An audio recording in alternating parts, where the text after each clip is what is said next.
மாண்புமிகு பேரவைத் தலைவர் அவர்களே, எனது மதுராந்தகம் தொகுதி ஈசூர் ஊராட்சியிலிருந்து வள்ளிபுரம் ஊராட்சியில் இணைக்கும் பாலாற்றின் குறுக்கே பாலம் உள்ளது.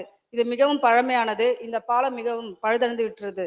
மதுராந்தகத்திலிருந்து திருக்கழுக்குன்றம் செல்வதற்கு மிக முக்கியமான சாலையாக விளங்குகிறது.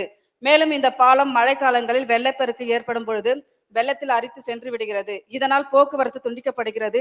இவ்வாறு பாலம் சேதம் அடைகின்ற பொழுது மதுராந்தகம் செல்பவர்கள் ஆற்றை கடக்க முடியாமலும் செங்கல்பட்டு சென்றுதான் மதுராந்தகம் செல்ல வேண்டிய நிலை.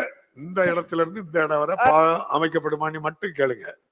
எனவே அடிக்கடி மழை காலங்களில் சேதமடைந்து பின்பு தற்காலிகமாக தான் அது சரி செய்யப்படுகிறது. நிரந்தரமாக செய்வதற்கு மாண்புமிகு பேரவைத் தலைவர் வாயிலாக அறிய விரும்புகின்றேன். மாண்புமிகு அமைச்சர் அவர்கள். பேரவைத் தலைவர்களே, மாண்புமிகு உறுப்பினர் சொன்ன கதை மிக சோகமாகத்தான் இருக்கிறது. அடிக்கடிக்கு பாலம், ஆனால் அது எந்த பாலம்னு முதல்ல பாவிக்கணும்.